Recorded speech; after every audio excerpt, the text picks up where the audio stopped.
मंदिर में जाएं तो दिया जलाएं। जरूरी नहीं कि आप मंदिर में जा रहे हैं तो एक लोटा जल चढ़ाएं। जरूरी नहीं कि आप मंदिर में जाएं तो बेलपत्र चढ़ाएं। जरूरी नहीं कि मंदिर में जाएं तो चावल का दाना चढ़ाएं। जरूरी नहीं कि मंदिर में जाएं तो आप पुष्प चढ़ाएं। शिव महापुराण की कथा ये भी कहती है कि जरूरी नहीं कि आप मंदिर में कुछ लेकर जाएंगे तो शंकर भगवान प्रसन्न होंगे। जरूरी यह है कि अगर मंदिर में पहुंच भी गए हो और अपने दोनों हाथों का प्रयोग आपने मंदिर की सफाई में भी कर दिया तो वो बेलपत्र और जल चढ़ाने से बड़ा होता है। मंदिर की देखभाल में कर दिया तो वो मंदिर में सुख प्रदान करने से ज्यादा प्रबल होता है।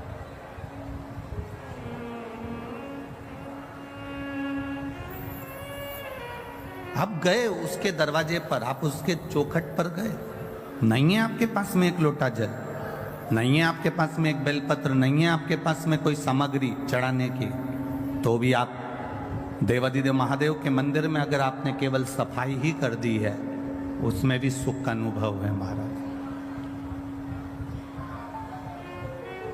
चढ़े हुए बेलपत्र से भी आपने भोलेनाथ जी का श्रृंगार कर दिया, उसमें भी आपका सुख है महाराज। और इतना भी जाने दो, अगर मंदिर के दरवाजे से मंदिर के अंदर प्रवेश भी नहीं कर पाए तो केवल मंदिर की चौखट के सामने से निकलते निकलते उसके शिखर का मात्र दर्शन भी कर लिया तो समझ लो कि हमारी जीवन की सार्थकता हो गई, हमारा जीवन धन्य हो गया।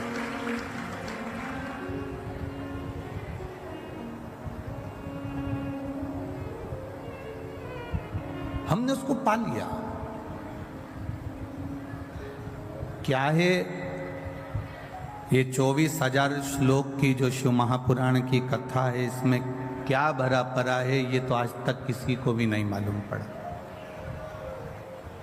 वैज्ञानिक कहते हैं कि ये 24,000 श्लोक की शिव महापुराण में विज्ञान भरा पड़ा हुआ है। साइंस कहता है कि 24,000 श्लोक की शिव महापुराण में हमारा पूरा साइंस भरा पड़ा है। पतंजलि कहते हैं कि शिव महापुराण की कथा में पूरा की पूरी औषधि भरी पड़ी है। भक्त कहते हैं शिव महापुराण की कथा में केवल भक्ति भरी पड़ी है। स्त्रियां कहती हैं शिव महापुराण की कथा में हमारा अखंड सौभाग्य भरा पड़ा है। कन्या कहती हैं शिव महापुराण की कथा में हमारा सुंदर वर भरा पड़ा है। वर कहते हैं इस शिव महापुराण की कथा में हमारी इच्छा, हमारी भक्ति, हमारा स्नेह भरा पड़ा है। बैरागी कहते हैं इसमें वैराग्य है। त्यागी कहते हैं इसमें त्याग है। संत कहते हैं इसमें विरक्ति है। तपस्वी कहते हैं इसमें तप है। और शिव महापुराण स्वयं अपने आप में कहती है जो दिल से सुन लेता है महादेव उसकी गोदी को भरकर 3 महीने में उसका भंडार आनंद में दे देते हैं। आए आप अपनी मर्जी से, पर आपको बुलाने वाला कोई दूसरा नहीं है। अगर मैनपुरी की इस पावन प्रांगण्य में बनखंडेश्वर महादेव के मंदिर के प्रांगण्य में बैठकर अगर आप कथा का रसतत्व का श्रवण कर रहे हो, चौहान परिवार इस कथा का मुख्य यजमान पद ग्रहण कर कर अगर कथा करवा रहा है तो ये आपकी एक सुखता, एक आनंदता।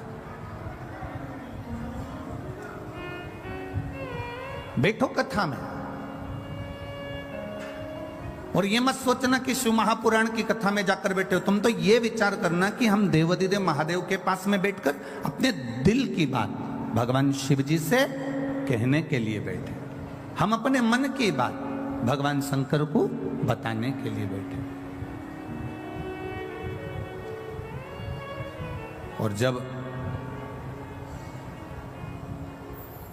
हम उससे कहेंगे तो वो सुनेगा, सुनता है।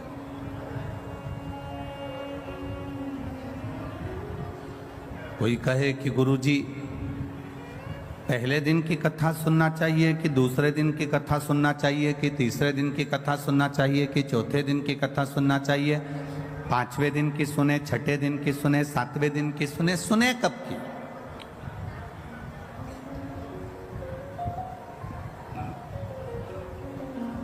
7 दिन की शिवपुराण है, 7 कोस का गोवर्धन पर्वत है। 7 वर्ष की अवस्था में भगवान कृष्ण ने पर्वत को उठाया था। 7 दिन में आपका और हमारा जन्म हुआ है। रविवार, सोमवार, मंगलवार, बुधवार, गुरुवार, शुक्रवार, शनिवार, ये 7 दिन में आप भी पैदा हुए और हम भी पैदा हुए। कोई रविवार को हो गया, कोई सोमवार को हो गया, कोई मंगलवार को हो गया, कोई बुधवार को हो गया, कोई शुक्रवार को हो गया, कोई शनिवार को हो गया। 7 दिन में अगर जन्म हुआ है तो 7 दिन में ही हमारी मृत्यु भी है। अलग से कोई दिन हमारे लिए मरने के लिए नहीं आएगा। रविवार को जन्म हुआ, सोमवार को बड़े हुए, मंगलवार को ब्याह हुआ, बुधवार को बच्चे हुए, गुरुवार को बीमार पड़े, शुक्रवार को हॉस्पिटल गए और शनिवार को सीताराम हो गए। ये 7 दिन ऐसे ही निकल गए। अब इन 7 दिन में से अगर एक क्षण, एक दिन, एक पल, एक घड़ी, यहां तक शिव महापुराण की कथा कहती है कि एक क्षण की भी अगर हमने शिव महापुराण की कथा को श्रवण करा है तो हमने अपनी जिंदगी को सार्थक बना लिया। हमने अपने जीवन की सार्थकता प्रकट कर दी। कोई कहे कि पहले दिन की कथा सुने, कि दूसरे दिन की कथा सुने, कि तीसरे दिन की सुने, जिससे भगवान हमारे मन की मनोरथ पूर्ण कर दे। हम कहते जो दिन आपको मिल जाए, जो क्षण आपको मिल जाए, जो पल आपको मिल जाए, जो घड़ी आपको मिल जाए, आप उस बीच में भगवत भजन करें। कोई गारंटी है? अरे बोलो तो, अरे मैनपुरी वालों, कोई गारंटी है कि तुम 80 साल जियोगे, कि 70 साल जियोगे, कि 100 साल जियोगे, कि 50 साल जियोगे? यहाँ तो शिव पुराण की कथा कहती है एक दिन की भी गारंटी नहीं है महाराज। एक कपड़ा लेकर आते हो तो उसकी गारंटी दे देता है, मेरी 1 साल की गारंटी है कि इस कपड़े का कलर नहीं जाएगा। एसी लेकर आते हो तो उसकी गारंटी हो जाती है। सीमेंट की बोरी लेकर आते हो तो उसकी गारंटी हो जाती है। ईंट लेकर आते हो तो उसकी गारंटी हो जाती है। सरिया लेकर आते हो तो उसकी गारंटी हो जाती है। कूलर, फ्रिज लेकर आते हो तो उसकी गारंटी हो जाती है। पर केवल किसी को ले जाकर अपनी पत्रिका भी दिखा दोगे और वो पंडित जी ने कह दिया कि ये तो 80 साल जिएगा, तो तुम पंडित जी से कह दो कि लिख कर दे दो कि गारंटी कार्ड बना दो कि मैं 80 साल तक जीऊंगा, तो पंडित जी भी कह देंगे ये कोई भरोसा नहीं कि तू 80 साल जिएगा, क्योंकि शरीर की कोई गारंटी नहीं। ये कब चले जाए, इसका प्राण पखेरु कब समाप्त हो जाएगा, इसकी कोई गारंटी।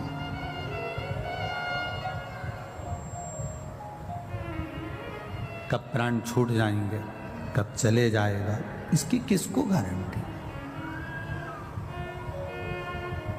पहला दिन मिले तो भी भजन करिए, दूसरा दिन मिले तो भी भजन करिए, तीसरा दिन मिले तो भी भजन करिए, चौथा दिन मिले तो भी भजन करो, 5वां दिन मिल जाए तो भी भजन करो, 6ठा दिन मिल जाए तो भी करो।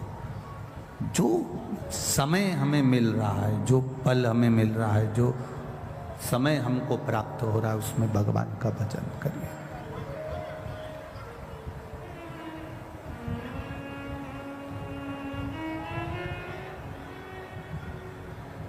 एक देवराज नाम का ब्राह्मण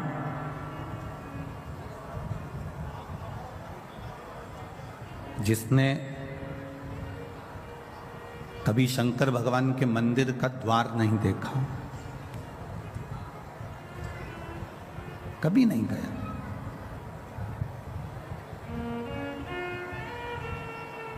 पहली बार चोरी का सामान लेकर शिव जी के मंदिर में पहुंचा, पहली बार। आप में से कई लोग ऐसे होंगे जो पहली बार शिव महापुराण की कथा में पहुंच रहे होंगे। अब एक अंदाजा लगाना कि वो तो चोर था, ब्राह्मण के घर में जन्म जरूर ले लिया था उसने, पर उसने चोरी का धन लेकर अपने पास में रखकर चोरी का सामान लेकर शंकर के मंदिर में पहुंचा था।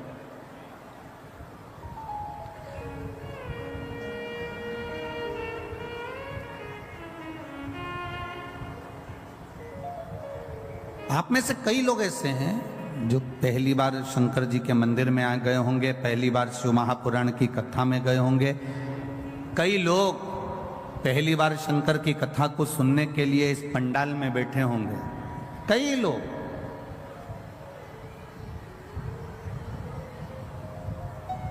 देवराज जी भी पहली बार भगवान शिव के दौर पर गया, देवराज जी भी पहली बार भगवान शंकर के मंदिर गया, पहली बार। वो भी चोरी का धन था, शरीर में ताप था, बुखार आ रहा था, शरीर में कष्ट भरा हुआ था, शरीर में कष्ट हो रहा था, इसलिए वो शिव जी के मंदिर में जाकर थोड़ा सा उसको लगा कि मुझे ठंड लग रही है, मुझे बहुत तेज ताप हो रहा है, मुझे बहुत तेज बुखार हो रहा है, तो वो थोड़ा सा एक जगह जाकर छुप गया, मंदिर के अंदर उसने शरणागति ले ली।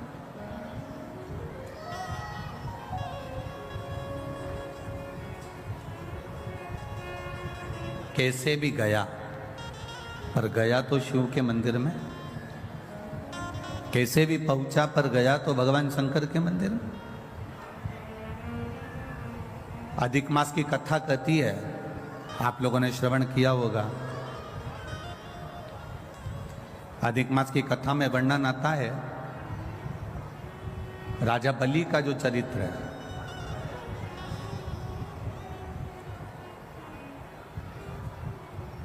ये राजा जो बलि था, जिसके दरवाजे पर भगवान वामन भगवान भिक्षा मांगने के लिए गए, इसका चरित्र अधिक मास की कथा में स्कंद पुराण में भी आता है, विष्णु पुराण में भी आता है, वराह पुराण में भी आता है, वामन पुराण में भी आता है, कूर्म पुराण में भी आता है, मत्स्य पुराण में भी इसका वर्णन आता है। कौन था ये राजा बलि? क्यों इतना बड़ा दानवीर बन गया? क्यों भगवान को इसके दरवाजे पर भिक्षा मांगने जाना पड़ा?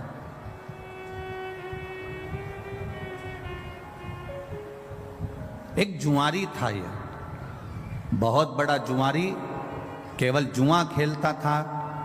इतना बड़ा दोस्तों के साथ बैठकर जो जुआ खेलना चालू करा, जुआ चलता रहा, हर बार हारता था, जुए में आज तक नहीं जीता। कभी उसने जुए में विजय प्राप्त करी ही नहीं, कभी जीत ही नहीं पाए। जितने लोग आस्था चैनल पर कथा सुन रहे हैं, जितने फेसबुक यूट्यूब पर कथा सुन रहे हैं, और जितने इस मैनपुरी के पावन प्रांगण में, वनखंडेश्वर मंदिर के इस पावन प्रांगण में कथा सुन रहे हैं, बड़े सावधानी से सुनिएगा। कभी नहीं जीता, जुआरी था। अब जुए में लिप्त रहा करता था, जुआ खेला करता था, जुए में लगा रहता था। एक दिन एक शंकर भगवान के कोई उपासक, शिव के कोई भक्त बैठे थे और भगवान शंकर की आराधना में डूबे हुए थे। जुआरी ने विचार करा कि मैं करूं तो करूं क्या, कि मेरी जीत कैसे हो जाए, मैं जीतूं कैसे, ऐसा कोई कार्य करा जाए जिससे मेरी जीत हो जाए और सब कुछ मेरा हो जाए। परंतु ये आज तक जिंदगी में कभी जीता ही नहीं था।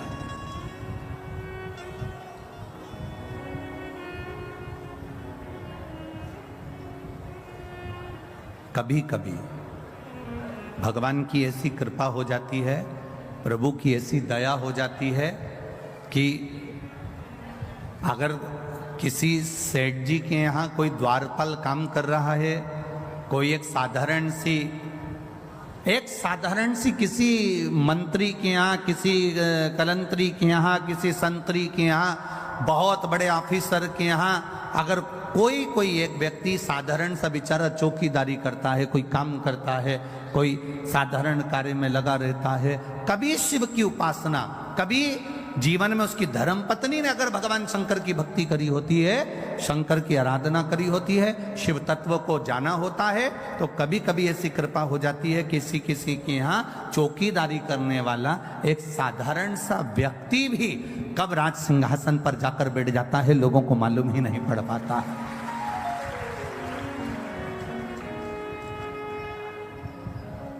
एक साधारण सा काम करने वाला व्यक्ति भी कब सिंहासन पर जाकर बैठ जाएगा, किसी को नहीं मालूम।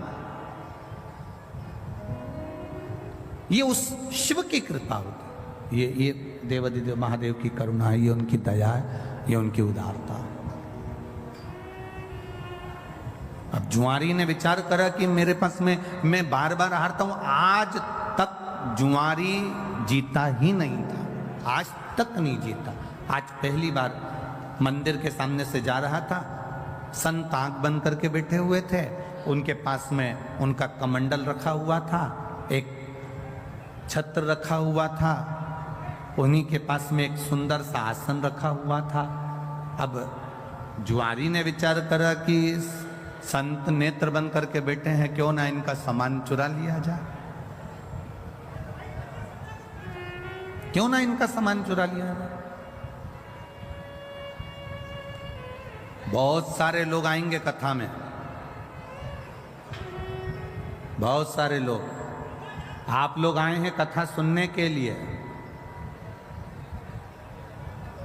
बहुत लोग आएंगे, बड़े बड़े भी आएंगे, छोटे छोटे भी आएंगे, साधारण भी आएंगे, और चलो तो चलो कथा में चोटे भी बहुत आएंगे।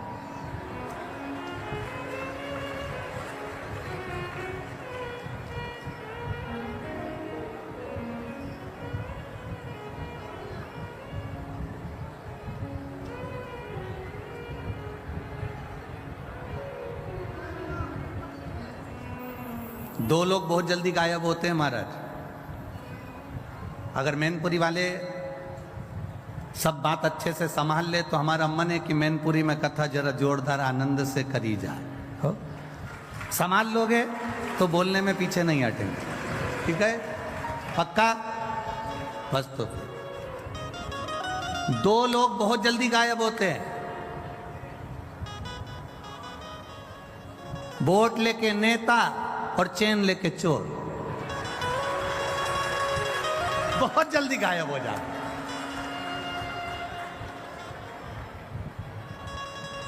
अब मिलेगी क्या? एक वीडियो किसी मीडिया वाले ने बड़ा भाव से डाल दिया, एक वीडियो डाला उन्होंने कि बेचारी कल वो शोभा यात्रा निकल रही थी और उसमें दो माताओं की कोई चेन कट गई होगी, वो रो रही थी, तो उनका वीडियो खूब चला और वो रो रही हैं और उनका चेन चली गई, उनकी चेन चली गई। अब इतनी आप लोग टीवी पर कथा सुनते हो, इतनी बार आप कथा में जाते हो, हमने हर बार टीवी पर कथा में कहा, बोला कि नहीं बोला? ईमानदारी से बोलो रिजीजियो, क्या बोला था?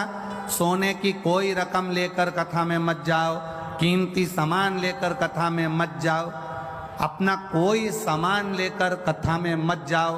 केवल अगर लेकर जाना तो 2 पानी की बोतल लेकर जाओ, और अपने बैठने के लिए अपने को कोई दवाई वगैरह, वैसे तो शिव महापुराण में किसी चीज की जरूरत नहीं पड़ेगी, ये विश्वास रखिए देवादिदेव महादेव से।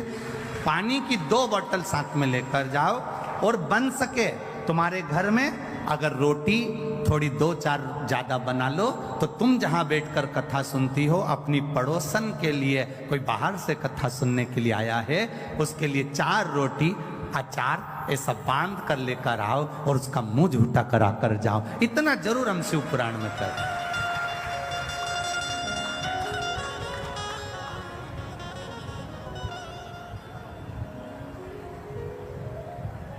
अपने साथ में 2 पानी की बोतल लेकर जाओ, एक खुद के लिए और जम के बोले एक अड़ोसी पड़ोसी और पीछे वाला धड़ोसी, तो उसके एक पानी की बोतल जरूर लेकर जाओ। और अगर कहीं का बीच में पानी की बोतल देने भी आए तो उसका हाथ जोड़ लो कि मेरे को 3 घंटे की कथा में से 2.5 घंटा सुनना है, आधा घंटा आशीष भी ले लेते हैं, 2.5 घंटा बचता है, मुझे कथा सुन लेने दो, क्योंकि एक 10 रुपए की बोतल में मेरी करोड़ों की दौलत हाथ से ना खसक जाए, इसलिए मैं हाथ जोड़ूं तुम्हारे, मेरे को नहीं चाहिए। आप अपनी पानी की बोतल अपने पास रखो, मुझे तो केवल कथा सुनना है। बड़ी मुश्किल से मैनपुरी में आई है। ये देखो, एक लड़की ने तो बीच बीच में 7-7 दिन के व्रत करे थे मैनपुरी में कथा के लिए, और अभी भी 7 दिन से ये छोटी सी कन्या 7 दिन से कुछ नहीं खाया है, व्रत करके बैठी है केवल मैनपुरी की कथा के लिए। कहाँ है बच्ची वो? बुलाओ उसको, आओ।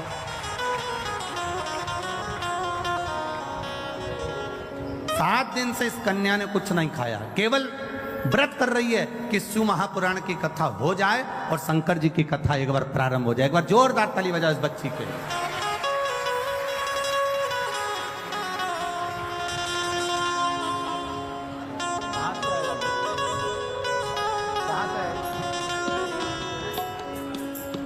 गाजियाबाद से ये बेटी आई है, जोरदार ताली बजाएं इसके लिए। बहुत बहुत सारा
एक बार बच्ची के लिए जोरदार ताली बजाएं जो गाजियाबाद से आई है।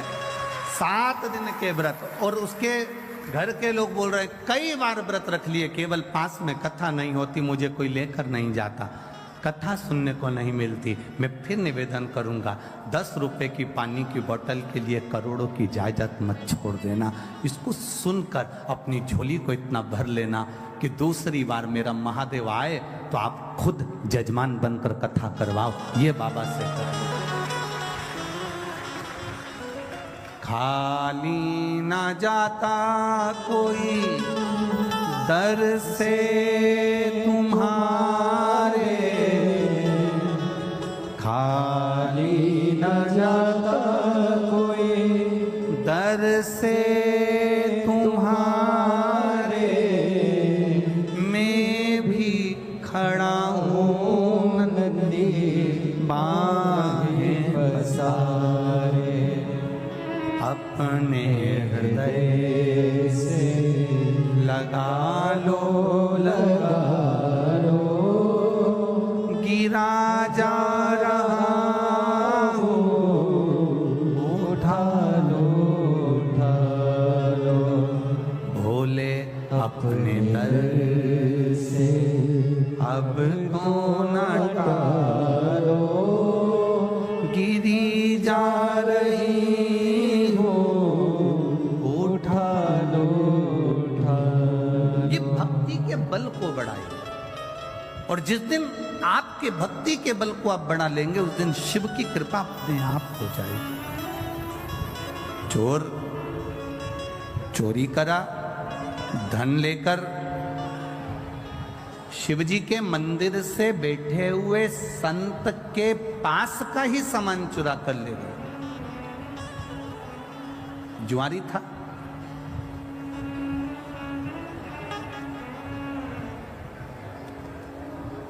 कमंडल, छतरी, आसन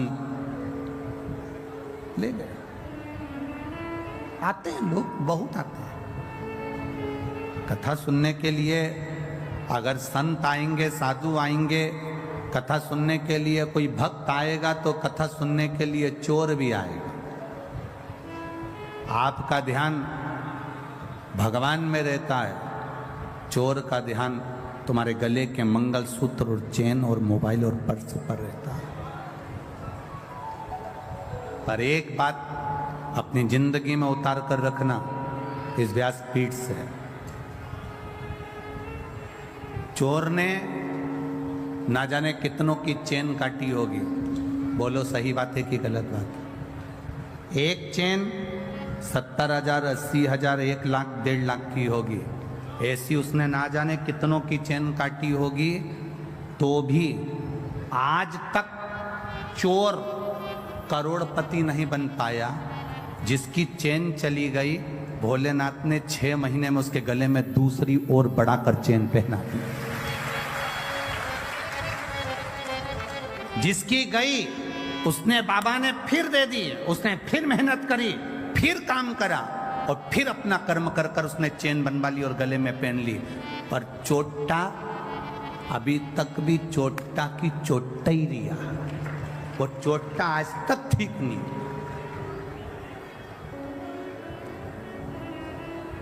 कोई सोने का सामान लेकर मत जाओ। अगर आए हो कथा में तो हम तो बाबा से मिलने के लिए आए, हम बाबा से मांगने के लिए आए, हम बाबा से अपने दिल की बात कहने के लिए आए।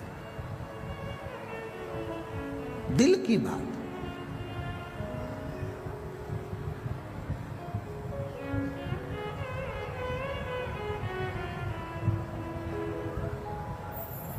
कितना कितना चलता है कि साहब वो हमने पहले सुना है, स्मरण में तो नहीं है कि लाल कलर का परमिट बनवा लो तो ये मिलता है, पीले कलर का परमिट जानते हो, पीले कलर का एक कार्ड बनवा लो तो उससे ये मिल जाता है, लाल कलर का बनवा लो तो ये मिलता है, गुलाबी कलर का परमिट बनवा लो तो ये मिलता है, शक्कर मिल जाती है, चावल मिल जाता है, बीमारी का पैसा मिल जाता है, ये मिल जाता है, वो मिल जाता है। एक परमिट पीला कलर का बनवाया तो ये मिल जाएगा, गुलाबी कलर का बनवाया तो ये मिल जाएगा, लाल कलर का बनवाया तो ये मिल जाएगा। शिव महापुराण की कथा कहती है एक परमिट तुम्हारे शंकर की भक्ति का भी बनवा लो, क्योंकि वो अंत समय तक चलता है, जब तक तुम्हारी श्वास चलती है, अंत समय तक वो देता। एक जुआरी गया और एक संत का एक ब्राह्मण का आसन कमंडल छतरी लेकर आ गया और उसने वो लेकर आया और अपने दोस्तों से कहा कि चलो जुआ खेलते हैं। जुआरी ने, दोस्तों ने कहा तेरे पास लगाने के लिए क्या है? उसने कहा मेरे पास छतरी है, उसने कहा मेरे पास कमंडल है, उसने कहा मेरे पास में ये आसन है। दोस्तों ने कहा फिर ले आया थोड़ा बहुत सामान, चल बिठाओ, जिंदगी में आज तक जीता तो है ही नहीं, हारेगा। सब बैठ गए, जुआ चालू हुआ।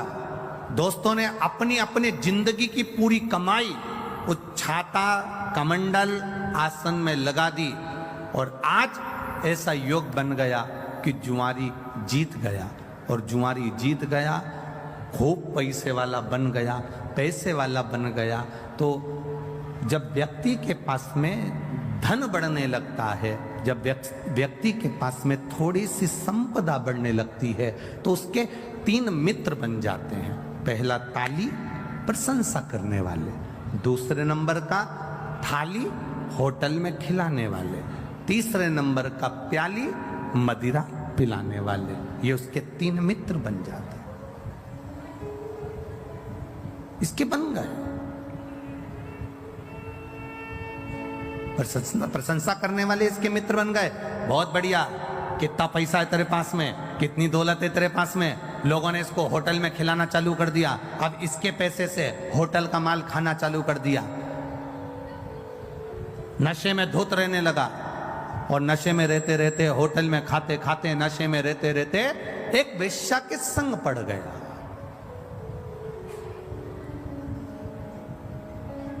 और एक वेश्या के संग जब पड़ा, वेश्या ने इसके धन को पूरा जीन लिया, वेश्या ने पूरे धन को उसका ले लिया। अब वेश्या ने एक दिन उससे कहा